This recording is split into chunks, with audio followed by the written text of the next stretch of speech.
We need to start with Celebrity Big Brother, because as we just mentioned, last night, Trisha was evicted from the Celebrity Big Brother house a bit early, in my opinion, and she opened up to AJ and Will. It was respite, it's a holiday from having to think about cancer, because with the Big Brother team and with my team in the States, they'd cleared everything, so I didn't have to think of the next scan, and everything was cleared, and I could be like a child again. And yes, I did talk about cancer because I had to, like, well, I've got my own bedroom and things like that, and it is part of my life, as it is for 3.4 million Brits. So she opened up there about why she wanted to do it, and TikTok star Joe Baggs was at the Big Brother house last night.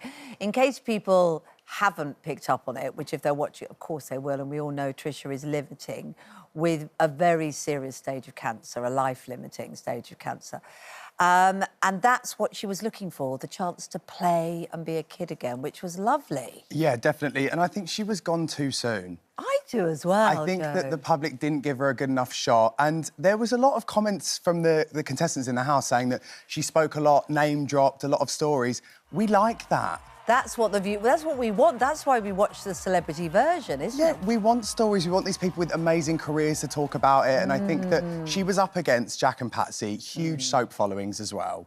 And so that's always going to be audience. That's going to be difficult as well. Can you believe, though, that she was booed so much? Because I was really uncomfortable watching it, because I thought she must be able to hear that as the eviction was taking place. Yeah, it felt super unfair that she was booed, because then the crowd cheered when she came out. Right. And I thought, you've made her so nervous now to come out. And she wasn't a villain in the show. I thought she was phenomenal. Yeah. I just think that people, you know, they had their favourites. There was a lot of soap fans there last night. So naturally, I think that they just sided towards their favourites. But do you think people get a bit whipped up in the sort of frenzy of the moment as well? It's like a pantomime, isn't it? And you get excited, the boos come out. But yeah, I don't think she deserved that at all. No.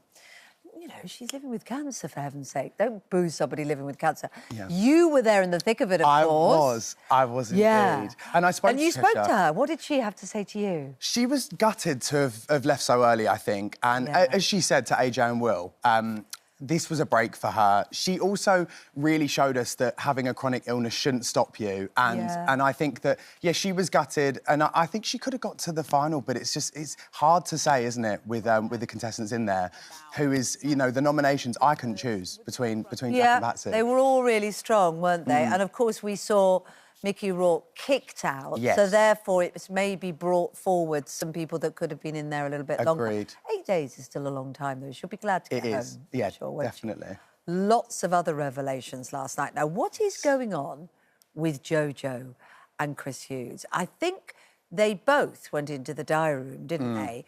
And Jojo addressed some of the questions. Should we have a little look, Joe? Definitely. Essentially, you have female, you have male. I've met a lot of females, love them, don't feel like I'm them. Met a lot of males, love them, definitely not them. Met a lot of people in my life that are non-binary. And these beautiful non-binary people are who I feel the most like. And it's, I don't know, it's not something that I want to say about myself yet, but it's something that is confusing. So she's addressing her gender there and how she feels confused about it. But I think there's quite a lot of confusion going on surrounding that friendship, isn't there, at the moment? Well, I think... Talk us through what we've seen. So what we've seen is a lot of overly flirtatious behaviour between them both. I personally think it's giving a Chris and Kem vibe, this kind of almost bromancy. Right. But then again, there's been, you know, the strokes, the back tickling in bed.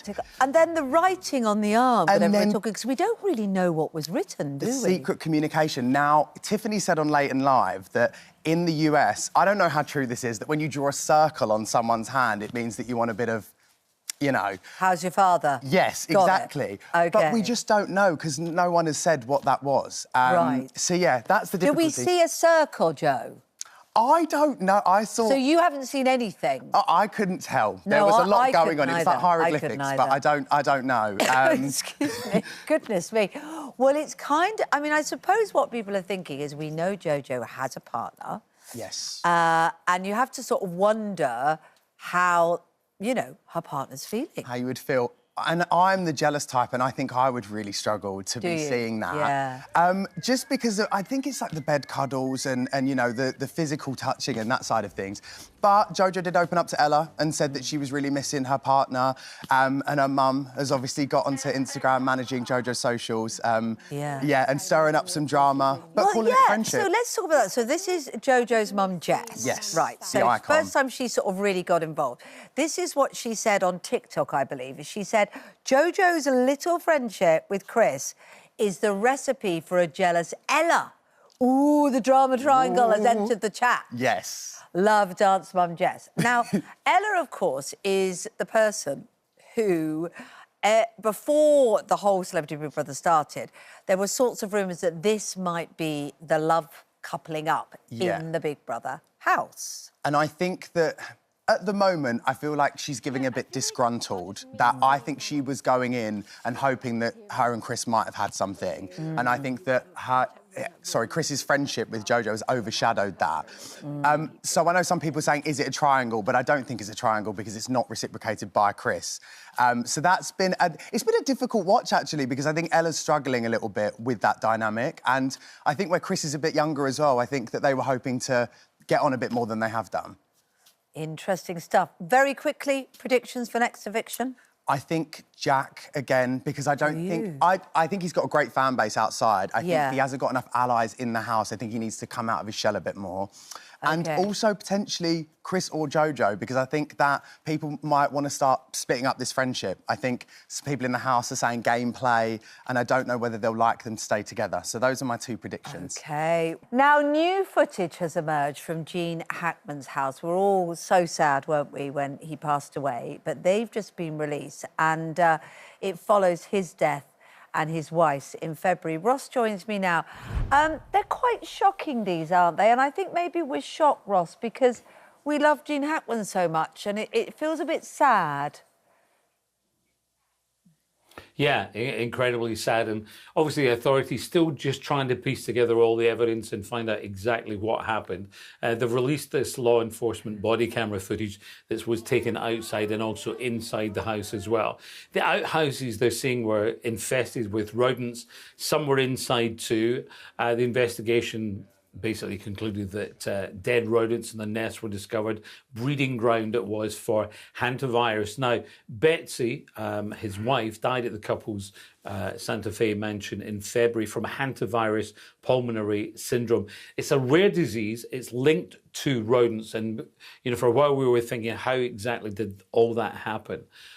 Gene himself, of course, was believed to have died about a week later of heart disease from complications he had with Alzheimer's disease as well. So the idea is that they're still trying to piece together exactly what happened to the couple. But again, just so sad, and we've said it so many times, you know, a true screen legend, one of the finest actors that you know has ever been produced. And such a sad loss as well, and what a horrible way for it all to end. Well, that's right. You think, what were their last days like, don't you? And you don't want to think of that. So, as you say, we'll probably learn a bit more as days go on. My goodness, yesterday we were talking about that extraordinary all-female flight into space, Katy Perry capturing a lot of headlines, and also the weird, well, I say weird, maybe others don't think it's weird, but the backlash and the criticism they've had. Now, Gayle King, who was on the flight as well, has come out and sort of tackled this head-on, hasn't she? Yeah, Gayle King, one of the hosts of Good Morning America. What I think is kind of interesting, Kate, is that I feel that because we all knew there was going to be some kind of backlash, maybe if they'd come out before it all to explain things a bit more clearly, for example, saying that scientific experiments were being done on the flight and indeed are done every time one of the spaceships goes into space. So there's actually work done rather than just, you know, that's let's all interesting, rock Ross, into because, space. yeah, if people didn't see it, maybe, because that was one of the criticism, wasn't it, that it was rich kids mucking about, polluting the atmosphere, and not the proper astronauts doing experiments. So if they'd come out and said that, that might have addressed that, mightn't it? Yeah, yeah, and it's a little bit, you know, horse, cart, etc., stable doors, worms, can, everywhere. Anyway, here's what Gayle had to say. No, And that's one of the criticisms, isn't it? Or one of the objections, that they're somehow belittling it because it's all women. Listen, talking of strong women, some good news for Sex and the City fans. Yes, life, love, sex, friendship in their 50s. The girls are back once again, and just like that, Sex and the City, it is back. It's season 3, the Max original, debuts in May, and you can catch up with it on Now TV. Is that one of your faves? You like it? I do love it. I haven't seen much of the new offshoot, but I'm going to get into it. I've got a whole stack of things I need to watch, Ross, but obviously I love the original, and I've seen some of them, and it's doing very well, isn't it? Ross, thank you very much indeed. Yeah. Lovely to see you. Thanks, I haven't made a mess today, Ross, you'll be pleased to know, so far. Well done! I know! Well done. It's a win! Hi there, thanks so much for watching our YouTube channel. We upload new videos every single day. So click here if you're interested in this video, or head to the homepage for more amazing content.